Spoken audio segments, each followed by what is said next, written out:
اور یہ اللہ تعالیٰ کی رضا کی دلیل ہوتی ہے۔ کسی نے واصف علی واصف مرحوم سے پوچھا تھا کہ آپ کو کیسے پتہ چلے گا کہ میری نماز قبول ہو گئی ہے؟ تو کہا ایک نماز کے بعد جب دوسری عطا ہو جائے تو سمجھ لو پہلی قبول کر لی گئی۔ تو یہ سعادت مند لوگ ہیں جو 5 گانہ نماز شعار زندگی رکھتے ہیں اور ان کی نماز قضا نہیں ہونے پاتی۔ خوش نصیب لوگوں کا یہ مقصوم ہے، اور بد نصیب لوگوں کو یہ سزا کے طور پہ اللہ کے حضور حاضر ہونے سے محروم کر دیا جاتا ہے، اور وہ سمجھتے ہیں ہم نہیں پڑھتے۔ میں کہتا ہوں تم کون ہو نہ پڑھنے والے؟ وہ تمہیں اپنے در پہ بلاتا ہی نہیں، توفیق ہی نہیں نصیب ہوتی۔ وہ پرانے زمانے میں جب بڑی گہما گہمی ہوا کرتی تھی لاہور ریلوے اسٹیشن پر، تو لوگ جب آیا کرتے تھے تو کلی بھر کے ان کا سامان تھام لیتے اور جہاں ان کو جانا ہوتا وہاں پہنچا دیتے۔ تو ایک صاحب اترے تو ایک بوڑھے کلی نے سامان پکڑ لیا، تو جب اسٹیشن سے باہر آئے تو سامنے نوری مسجد پڑتی ہے، تو اس کے قریب پہنچ کر اس نے کہا کہ میکلوڈ روڈ پہ جانا تھا، تو کہا میری نماز اثر ابھی رہتی ہے تو تم سامان کے پاس رکو میں نماز پڑھ لوں۔ تو بابا جی اندر چلے گئے، نماز تعدیل ارکان کے ساتھ ادا کی۔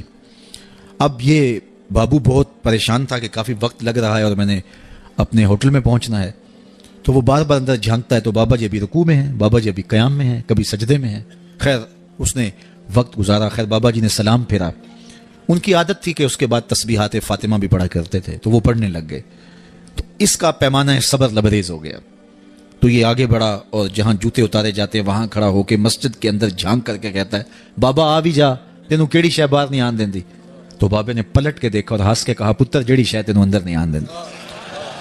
تو یہ اس کی توفیق کے بغیر ممکن نہیں ہوتا۔ میں نے دیکھا ہے بوڑھے اشخاص ان سے بیٹھا بھی نہیں جا رہا ہوتا، تو وہ بڑی مشکل سے لاٹھی ٹیکتے ٹیکتے مسجد کا رخ کرتے ہیں اور سخت سردی میں ٹھٹرتے ٹھٹرتے مسجد میں آ رہے ہوتے ہیں، ٹھنڈے پانی سے وضو کر رہے ہوتے ہیں، اور دوسری جانب ہٹا کٹا نوجوان ہوتا ہے اور مسجد کے سامنے سے سینہ تان کے گزر جاتا ہے۔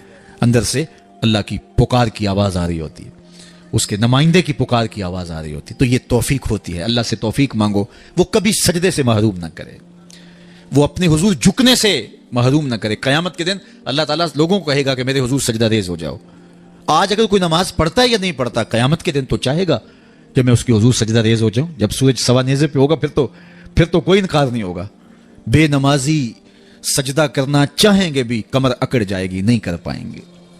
اللہ فرماتا ہے قرآن مجید کے اندر کچھ لوگ جہنم کو دھکیلے جا رہے ہوں گے، ان کے ملنے والے کوئی راستے میں ملیں گے، ان کو کہیں گے ما سلککم فی سقر، تم جہنم میں کیوں جا رہے ہو؟